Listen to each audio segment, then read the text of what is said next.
Situaciones especiales en la enfermedad inflamatoria intestinal se refieren a aquellos casos que presentan unas particularidades, unas singularidades que le hacen diferente al paciente de la población general con enfermedad inflamatoria intestinal. Pero esto es aún más cierto en diferentes grupos de edad. Teniendo en cuenta estas situaciones especiales, el paciente que comentabas, ¿no? Esas situaciones peculiares, podremos atender mejor a nuestros pacientes y mejorar su calidad de vida. Y una de ellas va a ser la enfermedad inflamatoria intestinal pediátrica. Para hablar sobre ello vamos a tener a Javier Martín de Carpi, jefe de servicio de gastroenterología, hepatología y nutrición del Hospital Sant Jau de Déu de Barcelona y presidente de la Sociedad Española de Gastroenterología, Hepatología y Nutrición Pediátrica. Bienvenido, Javier, a nuestro podcast GTQ. Es un placer tenerte con nosotros. Muchas gracias, Marta. Es un placer para mí también estar aquí. Es de verdad un lujo. Te quería preguntar, Javier, las tendencias actuales. Queríamos saber cuáles son las tendencias actualmente en cuanto a la incidencia, prevalencia, que nuestra impresión es que esto está en crecimiento en niños y adolescentes. ¿Qué causas se han asociado y si crees que hay algún grupo de niños o adolescentes que sean especialmente vulnerables? Bueno, es como has dicho tú, durante muchos años nos hemos movido por la percepción de que veíamos más pacientes, nos llegaban más pacientes y se diagnosticaban más pacientes. Es verdad que las series pediátricas, sobre todo en nuestro país, siempre son pequeñas, siempre es difícil acumular N, pero es verdad que la tendencia global a nivel mundial, y se ha demostrado, es que lo mismo que como en adultos, cada vez en los países industrializados hay más incidencia, es decir, hay más enfermedad inflamatoria intestinal. Yo creo que también influye en que los diagnosticamos antes, probablemente, y son pacientes que ya para el pediatra ya es una búsqueda, ¿no? Lo de una enfermedad inflamatoria intestinal ya entra dentro de sus esquemas diagnósticos porque cada vez vemos más, con lo cual es más fácil quizá diagnosticarlo y llegamos a un diagnóstico más precoz. Pero resumiendo, es difícil obtener datos poblacionales. Nosotros hicimos un registro retrospectivo dentro de nuestra sociedad hace ya unos cuantos años, con mucho sesgo, porque era retrospectivo, como digo, pero claramente confirmamos que había un aumento en la incidencia entre el 1996 y 2009. Había habido como un aumento de una multiplicación por 3 de los casos de enfermedad inflamatoria intestinal pediátrica, siendo que aún somos uno de los países que no tiene tanta incidencia como otros países anglosajones o del norte de Europa, pero obviamente está aumentando. Y está aumentando paralelamente a lo que aumenta también en adultos y en las sociedades industrializadas. Posibles causas, bueno, las que siempre decimos, ¿no? Factores ambientales, tipo de vida, cambios en las dietas, etcétera, etcétera, uso de antibióticos, etcétera, etcétera. Bueno, no tenemos ninguna causa especial en el paciente pediátrico. Y lo que me decías de que si hay un grupo especial, bueno, vemos cada vez más y yo puedo decir que cada vez también estamos viendo en edades más precoces. Estamos acostumbrados a ver quizá a adolescentes, el pico de incidencia máxima siempre suele ser entre 11 y 12 años, es decir, pacientes preadolescentes, pero es verdad que vemos formas más complejas y más graves, incluso en edades muy tempranas.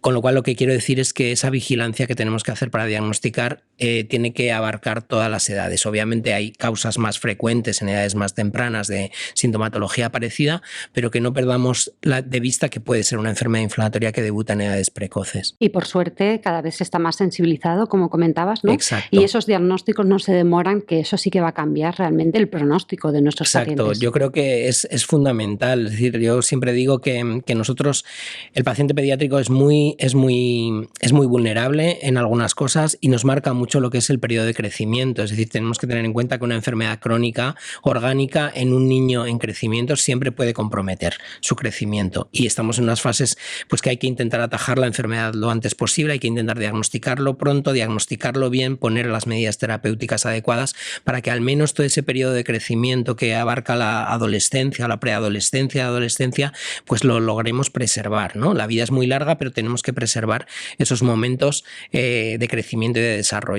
Eso es. Precisamente te quería preguntar sobre esto, sobre qué diferencias se observan en cuanto a la presentación, evolución, pronóstico de los pacientes en edad pediátrica frente a los adultos. Has comentado, ¿no?, esa vulnerabilidad en una época de crecimiento, ¿no? Hay desde luego que controlarlo, pero también hay un impacto, ¿no?, peculiar de desarrollo emocional, de toda la esfera sexual, educativa, porque van al colegio. Esto puede limitarles, ¿no? Totalmente, totalmente. Es decir, y lo que tenemos que intentar es que ellos puedan normalizar la vida. Yo un poco, siempre cuando diagnosticamos a un paciente pediátrico, una de las primeras cosas que le digo a la familia, sobre todo a la familia, ¿no?, es que decirte que tienes una enfermedad crónica no quiere decir que vayas a estar crónicamente enfermo. Si entendemos que hoy hemos llegado a una situación, pues el pobre va a tener que estar siempre con síntomas, teniendo que venir al hospital cada 2 por 3, débil, frágil, que no puede ni aguantar en el colegio. No, es decir, es nuestra responsabilidad poner en marcha las medidas para lograr que esa enfermedad crónica le dé los menos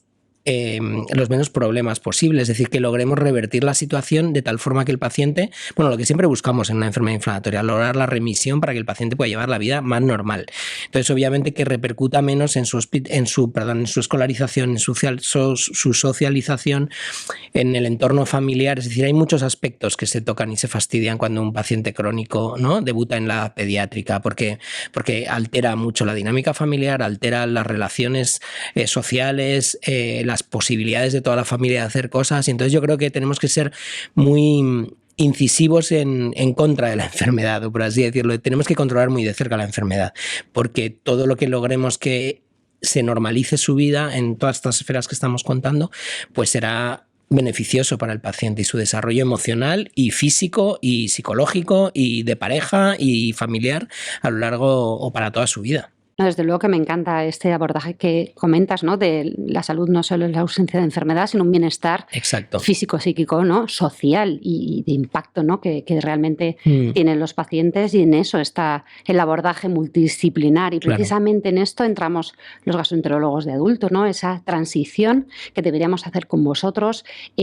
¿Cómo ves tú? ¿Qué crees que es lo más importante? ¿Destacarías como más beneficioso en esos programas de transición que, por suerte, cada vez se están haciendo más y que deberían ser un criterio de calidad de las unidades de enfermedad inflamatoria intestinal? ¿Qué crees que tiene ese verdadero impacto en las familias y en los niños? Como hemos dicho siempre, es un proceso de aprendizaje, es un proceso de darle más autonomía al paciente, de que se responsabilice y vea la importancia de tener unos hábitos de vida saludables, un buen control de su enfermedad, un autocontrol, un autocuidado.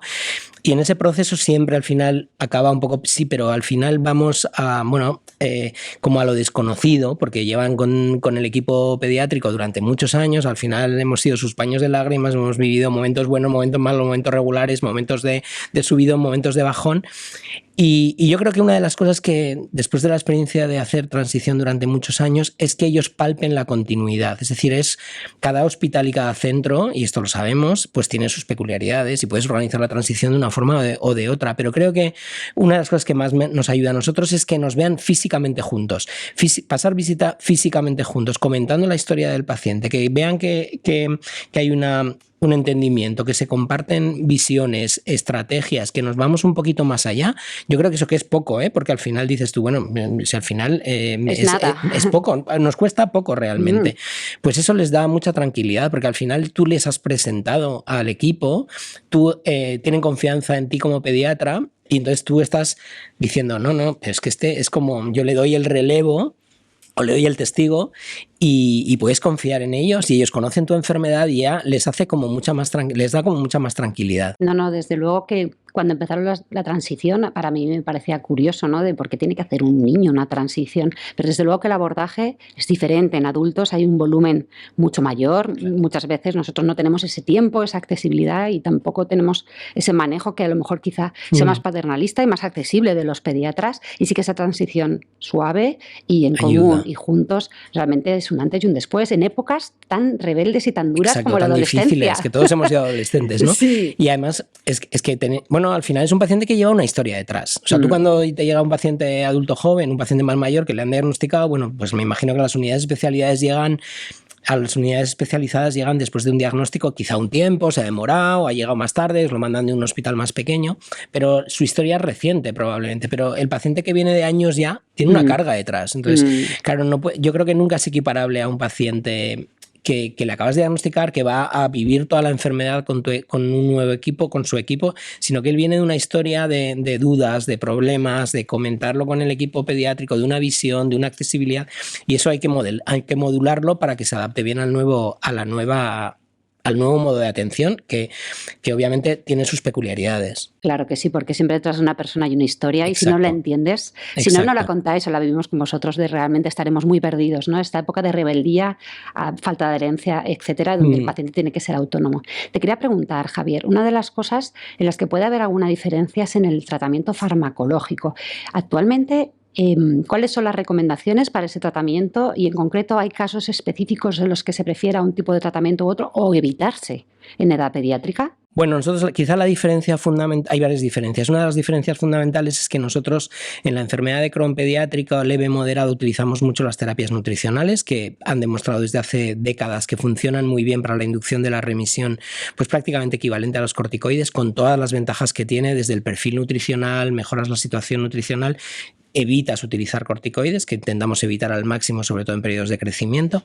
Entonces, esa es una de las diferencias. Siempre es verdad que tratamos de ser cada vez intentar utilizar los nuevos fármacos porque nos vemos abocados a ellos, porque los pacientes, la historia, pues a lo largo del tiempo, pues presenta fracasos de otros tratamientos, es decir, tienes que ir evolucionando y utilizando nuevos fármacos.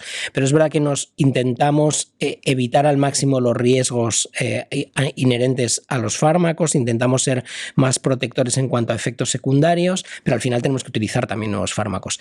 Y aquí hay una diferencia fundamental, que esto ya lo hemos puesto de manifiesto los pediatras que nos dedicamos a la enfermedad inflamatoria intestinal. Sigue costando mucho introducir o obtener estudios pediátricos de nuevos fármacos.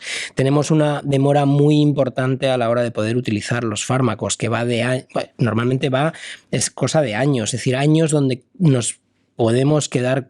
No tenemos ninguna otra opción nueva. De hecho, pues yo creo que desde el 2012 no tenemos ningún fármaco nuevo aprobado en pediatría. Estamos hablando que la adalimumab se aprobó para colitis ulcerosa en el en Crohn en el 2012. Desde entonces no tenemos ningún nuevo fármaco. No tenemos ningún nuevo fármaco que, con todo lo que la disponibilidad que hay ahora, ¿no? Y cada nuevo fármaco que tenemos que utilizar, pues es como una pelea constante. Claro, tenéis un reto, ¿no?, en el diseño de ensayos clínicos por esa edad. Exacto. Y porque no se tienen en cuenta a veces en el diseño de los estudios la peculiaridad pediátrica. Es decir, yo no puedo asumir periodos de lavado largos de fármacos cuando un paciente realmente le tengo que meter en un ensayo por una situación grave. No puedo mantener a un niño con actividad sin tratar de darle ninguna opción durante 2 meses o 12 semanas, ¿no? Es imposible. O sea, hay muchos estándares de los estudios clínicos que chirrían mucho en el paciente pediátrico. Y tenemos que tener en cuenta además que es que en un ensayo clínico del adulto, el adulto decide sobre su cuerpo, o sea, sobre su enfermedad, sobre sus riesgos. Es muy difícil incluir a pacientes pediátricos también porque los padres son muy reacios a someter a nuevos fármacos desconocidos a sus hijos. Es decir, es una responsabilidad que no están decidiendo sobre ellos mismos, sino están...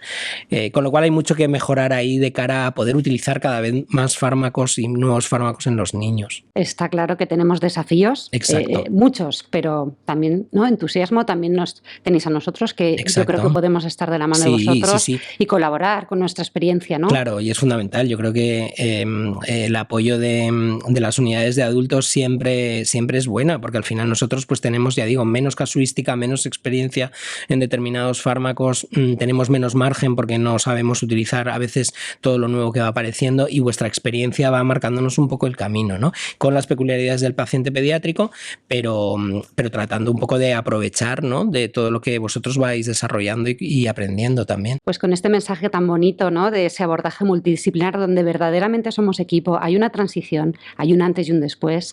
Nos quedamos, Javier. Te agradecemos muchísimo tu colaboración y esperamos poder seguir entrevistando mucho más porque pues aprendemos muchísimo. Muchísimas gracias, Javier.